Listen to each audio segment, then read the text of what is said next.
Driver नजर नहीं आ रहा है। हाँ मैं कर दूंगा तुम्हें ड्रॉप। हाँ वो तो कुछ दिन की छुट्टी लेकर चला गया है। आप लेट हो जाएंगे तो अब मैं यूनिवर्सिटी कैसे जाऊंगी? ना हैरान होने वाली कौन सी बात है अब इसमें। मैं हूँ ना, मैं ड्रॉप कर देता हूँ तुम्हें, नो प्रॉब्लम। रहीम वो सफेद गाड़ी कहाँ है? वो नजर नहीं आ रही। सच सच बता दो। अल्लाह खैर करे, पता नहीं साहब ने इस वक्त क्यों बुलाया है। सर वो ठीक होने गई है गाड़ी। आप अनाइजा के बाप हैं। बताओ सच, कहाँ है? वो इतनी हैरान क्यों हो रही हो? रहीम तुम यकीनन सच नहीं बोल रहे हो।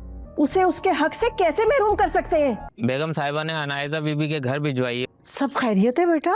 सुनो तुम कहीं जा रही हो? जो काम बोला है ना आज हो जाना चाहिए। अकेले जाओगी? आपके दिल में क्या है ये मुझे पता चल गया है। मेरी किसी भी बात को दिल पर मत लेना। मोहब्बत करती है वो तुमसे। मेरा मुझसे मोहब्बत करती है। लगता है नाइसा ने जो तुम्हें जख्म दिया है ना, आपने शायद मिरहा की मोहब्बत कभी महसूस ही नहीं की। मुझसे पूछे बगैर कुछ नहीं होगा। आज के बाद इस घर में ऐसा क्यों कर रहे हैं? क्या कर रहे हैं बहरोज? क्योंकि तुम इस लायक नहीं हो। शायद इसीलिए उन्हें तुम भुला नहीं पाए हो। वो आपसे बहुत मोहब्बत करती है। असफन एक बार बेवकूफ़ी कर चुके हो। अब तुम ये डिसाइड कर लो, डिसाइड करो मैं या तुम्हारी बेटी। आप इतने सख्त दिल कैसे हो सकते? अपनी बेटी के साथ अपना ताल्लुक निभाना है बहुत मुश्किल है मेरे लिए ये फैसला करना। या मुझसे अपना रिश्ता कायम रखना है। मेरा की मोहब्बत दिखाई नहीं देती और उस बेवकूफ़ी में तुमने उसको ठुकरा दिया था। कहीं ऐसा तो नहीं तुम्हारी फेवरेट डिश बदल गई हो? तुम्हें पसंद है ना? कुछ तो ऐसे रहे जैसे आपने बनाया। जूते की ना नोक पर रखा हुआ है इसे। सारा दिन देखती हूँ मैं। कल को फ्लैट लेके शिफ्ट भी हो जाएगी। ना पसंद बदलती है और ना ही दिल। पसंद के मामले में बहुत कॉन्स्टेंट हुआ है। आपने खाने की बात करी थी। बातें सुना इस निकम्मे को। और इस सब में हमारा क्या फायदा हो रहा है अम्मा? ये बिल्ली बनकर सारा दिन उसके आगे पीछे फिरता रहता है। अरे मेरी माँ मुझे क्यों सुना रही है? आप ऐसा कैसे कर सकते हैं? ये क्या है बहरोज? मैंने तो जो कहा था वही कर दिया है। तुम्हारी स्टडीज छुड़वा दूंगा। ये अगर तुम स्टडीज के चक्कर में खुद को इग्नोर करोगे ना। भी पीछे हटने वालों में से नहीं हूँ। अगर बाबा अपनी मनमानी पे उतर आए ना, इससे ज्यादा मुझसे कोई उम्मीद मत रखना। सीवी वाला अपार्टमेंट मैंने तुम्हारा नाम कर दिया है। उसे फोन करना ही पड़ेगा। आपने तो मुझे पढ़ने की इजाजत दी है। क्या बात है, काफी गुस्से में लग रही तो मैंने इजाजत दी है तो मैं मना भी तो कर सकता हूँ। हो। अगर यहाँ खड़ी रहोगी तो कुछ नहीं होगा। बाबा ने सब कुछ मिरहा के नाम कर दिया है। मेरे पास रेस्ट करने का टाइम नहीं है। तुम थकी हुई हो, थोड़ा रेस्ट कर। सब कुछ मेरा और उसके शौहर के नाम हो जाना है। जाकर उनसे बात करो। तुम बेटी हो उनकी, तुम ऐसे कैसे खड़ी हो? ड्रामा सीरियल ए दिल आजमान है कि नेक्स्ट एपिसोड बहुत ज्यादा धमाकेदार होने वाली है, जिसमें असफन मिरा से अपनी मोहब्बत का इजहार करेगा और अनायजा को मिरा के हाथ का जोरदार थप्पड़ पड़ेगा। जैसा कि हमने पिछले एपिसोड में देखा कि असफन को अब मिरा के ख्याल सताने लगे हैं, जबकि असफन ने तो मिरा से कहा था कि हमारा रिश्ता ज्यादा देर तक नहीं चल सकता। एक न एक दिन ये रिश्ता खत्म हो जाएगा, क्योंकि जबरदस्ती कायम किए गए रिश्ते कभी कामयाब नहीं होते। लेकिन अब जब असफंद को बार बार मिरा के ख्यालात आते हैं तो उसकी ये सोच गलत साबित हो जाती है कि यह रिश्ता एक न एक दिन खत्म हो जाएगा, बल्कि अब खुद असफंद मिरा से अपनी मोहब्बत का इजहार करेगा। मिरा से कहेगा कि आजकल मेरा ध्यान भी बस तुम में ही लगा रहता है, मैं भी तुमसे मोहब्बत करने लगा हूँ। असफंद का इजहार मोहब्बत सुनकर मिरा की सांसें थम सी जाएंगी कि कल तक जो शख्स इस रिश्ते को कबूल करने के लिए तैयार नहीं था, वो आज उससे अपनी मोहब्बत का इजहार कर रहा है। दिल ही दिल में मिरा खुश भी बहुत होगी कि जैसा वो चाहती थी वैसा ही हुआ कि असफंद अब उसे छोड़ने की बात ना करे, लेकिन मिरा तब कोई भी जवाब दिए बिना खामोश हो जाएगी। बाद में मौका मिलते ही मिरा असफंद से कहेगी कि ये रिश्ता तो कभी भी किसी भी वक्त टूटने के लिए जुड़ा है।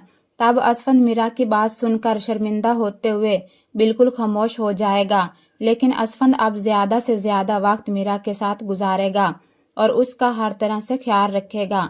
मिरा के वालिद मिरा के लिए एक बर्थडे पार्टी अरेंज करेंगे और वो मिरा के लिए सरप्राइज पार्टी होगी और इस पार्टी की खबर श्री अनायजा को भी दे देगी। मिरा असफंद के साथ जब वहां पहुंचेगी तब उसे मालूम होगा कि उसके वालिद ने उसके लिए पार्टी रखी है।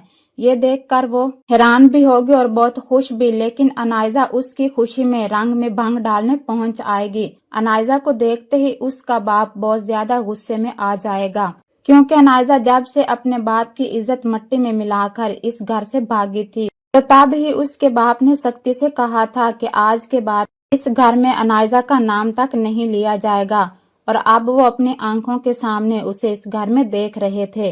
बिरोज साहिब गुस्सा करते हुए अपनी ही हालत खराब कर बैठेंगे। अनायजा यहाँ आकर गुस्से से अपना हक मांगने की कोशिश करेगी, क्योंकि उसे अपनी मां के जरिए ये बात मालूम हो चुकी है कि उसके बाप ने अपनी सारी जायदाद मीरा के नाम कर दी है।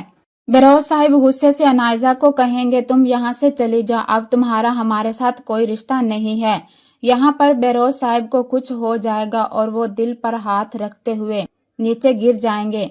असफंद और मीरा जल्दी से उन्हें हॉस्पिटल ले जाएंगे। अनायजा और शारक भी परेशान होते हुए उनके पीछे हॉस्पिटल पहुंच आएंगे। हॉस्पिटल में भी शारक और अनायजा असफंद और मीरा से बदतमीजी करेंगे। असफंद शारक का गिरेबान पकड़ते हुए गुस्से से कहेंगे, मेरे खानदान की इज्जत पर नकब लगाने वाले, तेरी हिम्मत कैसे हुई मुझसे ऐसे लहजे में बात करने की।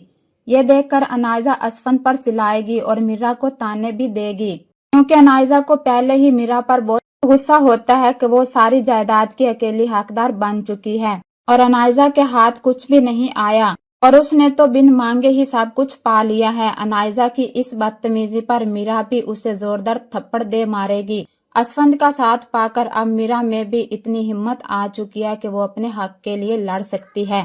अनायजा और उसकी मां ने हमेशा मीरा के साथ बुरा सलूक रखा, यहाँ तक कि वो अपने हक के लिए भी नहीं लड़ सकती थी। लेकिन अब खुदा उस पर मेहरबान था, वो हर एक चीज की मालिक भी बन चुकी थी और अपने हक के लिए लड़ना भी सीख चुकी थी। लेकिन यहाँ पर मीरा अपनी बहुत ही प्यारी चीज खोने वाली है और वो उसका बाप है। बेरोज साहब को बहुत शदीद किस्म का हार्ट अटैक होता है और वो अपनी जिंदगी की बाजी हार जाएंगे और एक बार फिर सब कुछ जाते जाते शीरी और अनायजा के हाथ में आ जाएगा, क्योंकि अभी तक मीरा को इस बात की खबर नहीं होती कि उसके बाप ने सारी जायदाद उसके नाम कर दी है। शीरी बेरोज साहब की मौत का फायदा उठाते हुए वो फाइल छुपा देगी और इस बात को भी दबा जाएगी कि जायदाद मीरा के नाम हो चुकी है। एक बार फिर सब कुछ शीरी और अनायजा के हाथ में आ जाएगा।